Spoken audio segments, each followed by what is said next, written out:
नमस्ते, जय गुरुवाणी। आज के सत्र में 10वीं श्रेणी के विद्यार्थियों के लिए जो महत्वपूर्ण प्रश्न आने वाले हैं, 40 अंक का प्रश्न पत्र है। तो उस 40 अंक के प्रश्न पत्र में हर एक पद्य और हर एक गद्य के ऊपर आएंगे प्रश्न। तो उसके लिए आप सभी का परीक्षा अच्छी तरह से सफल हो, आपकी परीक्षा में आप अच्छे अंक प्राप्त करें, ऐसी आशा रखते हुए आज के सत्र में कश्मीरी सेब पर आने वाले प्रश्नों को बताने का प्रयास कर रहा हूं। आशा है आप सब लोग अच्छी तरह से सुनकर इसको समझ लेंगे। केवल 1 या 2 बार सुनेंगे या 3 बार सुनेंगे और थोड़ा सा मनन करेंगे तो कश्मीरी सेब पाठ आपको परिपूर्ण रूप से समझ में आएगा। कश्मीरी सेब पाठ किस आधार पर है? तो विद्यार्थियों को ये सीख दी जा सकती है। आंख मूंद कर हम बाजार में अगर जाएंगे, किसी और के भरोसे पर कोई वस्तुएं खरीदेंगे, चीज़ें खरीदेंगे, तो धोखा खाने की साध्यता, संभावनाएं अधिक होती हैं। धोखा न खाएं, विद्यार्थियों को जागृत करने के लिए कश्मीरी सेब प्रेमचंद जी ने लिखा है। प्रेमचंद जी द्वारा एक सीख हमको, विद्यार्थियों को, हम सबको देने का प्रयास किया गया है। तो इस पाठ में सबसे पहला प्रश्न आएगा, कश्मीरी सेब से के लेखक कौन हैं? कश्मीरी सेब गद्य के लेखक कौन हैं? तो उत्तर है प्रेमचंद। तो दूसरा प्रश्न आता है, कहानी से क्या सीख मिलती है? लेखक चीज़ें खरीदने के लिए जब जाते हैं तो वहाँ पर धोखा खाते हैं।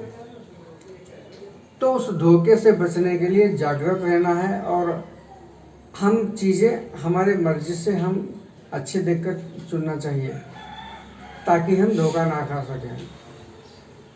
तो अगला प्रश्न है, लेखक चीज़ें खरीदने कहाँ गए? लेखक चीज़ें खरीदने चौक में गए। जब चौक में गए तो रास्ते में कौन कौन सी दुकानें पड़ती हैं? पंजाबी मेवा फरोशों की दुकानें पड़ती हैं। लेखक का जी क्यों ललचा उठा? गुलाबी रंगदार सेब देखकर लेखक का जी ललचा उठा। तो आगे अगला प्रश्न है, आज शिक्षित समाज में किस पर विचार करने की प्रवृत्ति हो गई है? तो आज हम देखते हैं शिक्षित समाज में लोग चीज़ों को चुन चुन के खाते हैं, जिसमें विटामिन हो, जिसमें प्रोटीन हो, ऐसे चीज़ों का सेवन अधिकतर करते हैं। भोजन का आवश्यक अंग कौन बन गया है? कौन बना है? तो टोमेटो क्या है? भोजन का आवश्यक बन गया है। तो प्राचीन में या पुरातन काल में गरीबों के पेट भरने की चीज़ कौन सी थी? गरीब लोग किस चीज़ से अपना पेट भरते थे? तो गाजर से। गरीबों के पेट भरने की चीज़ गाजर थी। अमीर लोग गाजर को कैसे खाते हैं? अमीर लोग कैसे खाते हैं? उसको हलवा बना के खाते हैं। गाजर को हलवा बनाकर खाते हैं। गाजर को कहाँ स्थान मिला है? अमीरों के मेज पर बड़े बड़े कार्यक्रमों में सबसे पहले गाजर को स्थान मिला है। तो डॉक्टर से बचने के लिए हमें क्या करना चाहिए, क्या खाना चाहिए? डॉक्टर से बचने के लिए हमें प्रतिदिन सवेरे नहरी पेट 1 सेब खाना चाहिए। सेब का स्वाद किससे बढ़कर नहीं है? आम से बढ़कर नहीं है। लेखक कितने सेब खरीदे थे? आधा सेब खरीदे थे, जिसमें 4 सेब आए थे केवल आधा सेब में। अच्छा, एक प्रश्न आता है, सेब कहाँ के थे? पाठ के पहले ही बताया गया है, सेब कश्मीरी हैं, कश्मीर के थे।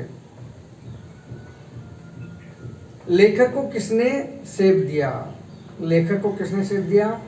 जो बच्चा काम करता है मालिक के पास सेब की दुकान में, जिसे लौंडा कहा गया है।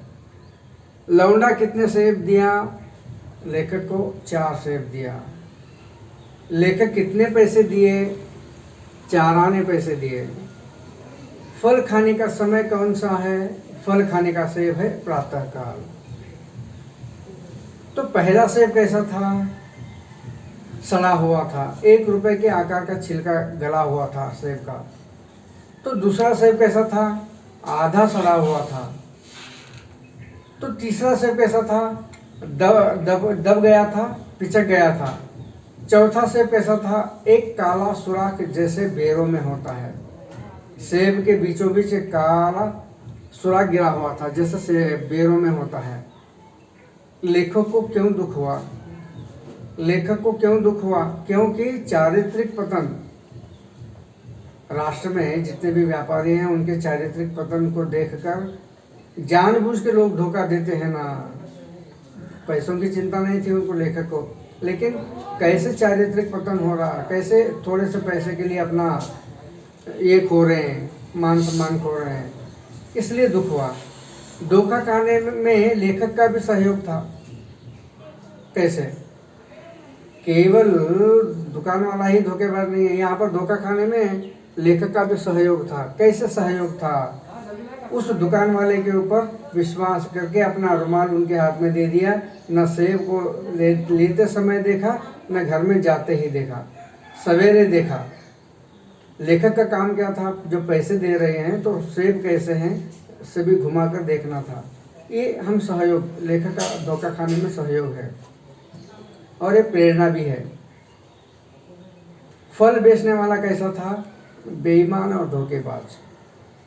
एक मुहर्रम के जुलूस में रेवड़ियाँ खरीदी करते हैं, तो रेवड़ी बेचने वाला ईमानदार था। वहाँ पर रेवड़ियाँ बेचने वाला कैसा था? ईमानदार था।